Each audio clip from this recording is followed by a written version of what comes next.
Assalamualaikum warahmatullahi wabarakatuh. Saya Nur Intan Shazwin binti Husaini. Nama matrik saya 171215041. Video ini akan memperlihatkan kefahaman saya berkaitan khusus sosiologi bahasa. Sosiologi bahasa ialah kajian hubungan antara bahasa dan masyarakat. Ia memfokuskan kepada kesan bahasa terhadap masyarakat. Sosiologi bahasa ada 4 bahagian. Yang pertama ialah sosiologi bahasa deskriptif, sosiologi bahasa normatif, sosiologi bahasa dinamik dan yang terakhir ialah sosiologi bahasa gunaan. Apakah bahasa? Bahasa merupakan satu alat komunikasi. Kita berkomunikasi menggunakan bahasa. Bahasa juga ialah identiti masyarakat masing-masing. Apa pula perancangan? Perancangan bermaksud perbuatan atau tindakan yang diatur terlebih dahulu. Perancangan bahasa pula bermaksud perbuatan melakukan sesuatu tindakan dengan diatur terlebih dahulu terhadap tabiat manusia dan keperluan manusia yang berkaitan dengan cara manusia berkomunikasi, menyampaikan idea dan jati diri bangsa dan negara. Kepentingan bahasa. Yang pertama, menjadi lambang kedaulatan negara. Yang macam mana kita tahu, bahasa sama taraf dengan bendera. Yang kedua, alat penyatuan. Contohnya, satu bahasa dapat menyatukan semua kaum. Contoh di Malaysia, kaum Melayu, Cina dan India, diorang akan bersatu kalau menggunakan bahasa Melayu, iaitu satu bahasa sahaja. Yang ketiga, menjadi lambang pemisah. Contohnya, bahasa dapat memisahkan kita daripada negara lain. Contohnya, bahasa Brunei dan bahasa Malaysia tidak sama. Dan keempat, alat keefisienan. Contohnya, kita belajar bahasa Inggeris, ia akan menjadikan kita lebih efisien dalam kursus bisnes. Dan apabila kita belajar bahasa Arab, kita akan efisien dalam ilmu agama.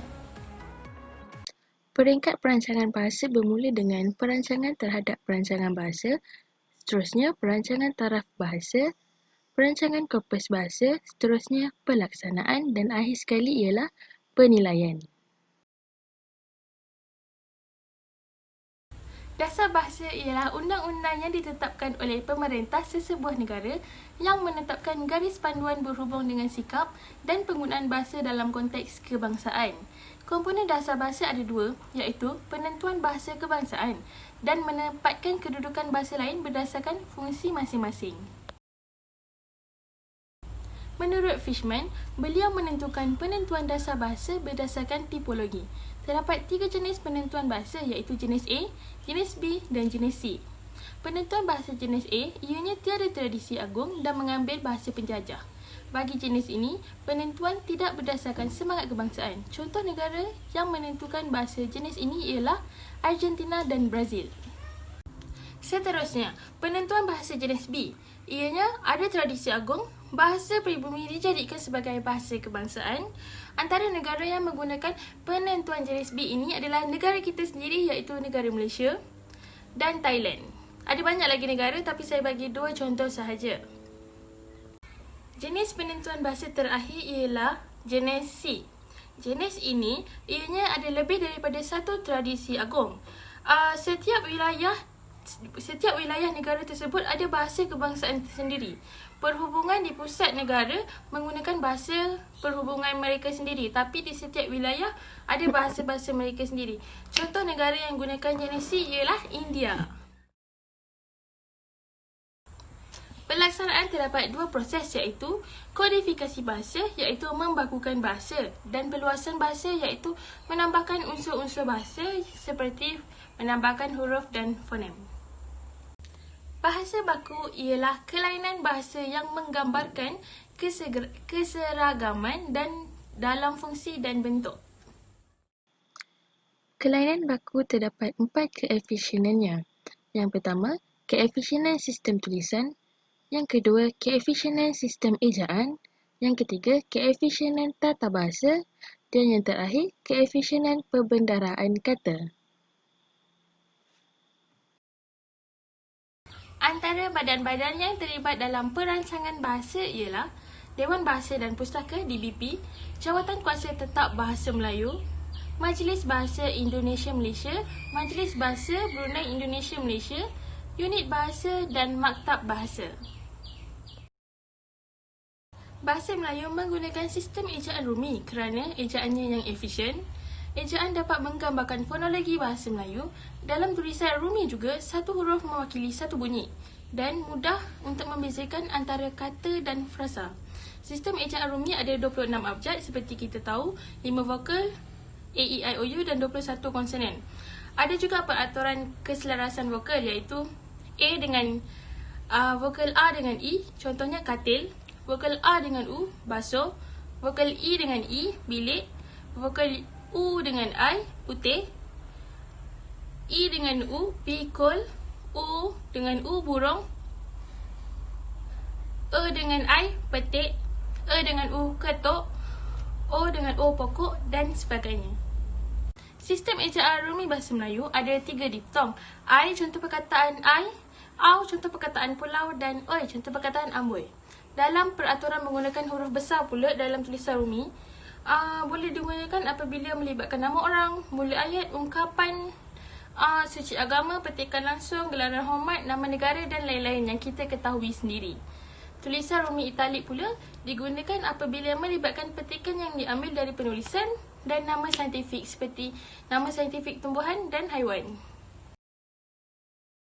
Peristilahan ialah perkataan atau rangka kata yang menyatakan sesuatu yang betul, tepat dan sesuai dalam satu bidang ilmu pengetahuan, pekerjaan, kesenian dan sebagainya. Peristilahan sangat penting dalam bahasa yang dinamik. Terdapat 3 pelaksana dalam proses peristilahan iaitu DBP yang kita ketahui, Dewan Bahasa dan Pustaka, MBIM dan MBBIM, dan MBIM dengan MBBIM ni peringkat serantau sahaja dan jawatan kuasa istilah. Dasar pembentukan istilah ada 3. Yang pertama, bentuk dari bahasa sendiri. Yang kedua, pinjam dari bahasa sumpun. Dan yang ketiga, pinjam dari bahasa asing. Seterusnya, kaedah pembentukan istilah ada 2 iaitu pinjam terjemah dan pinjaman. Ada 7 cara di bawah kaedah pinjam terjemah. Yang pertama, terjemah secara memindah langsung. Contoh perkataan dalam bahasa Inggeris, honeymoon, dalam bahasa Melayu, bulan madu.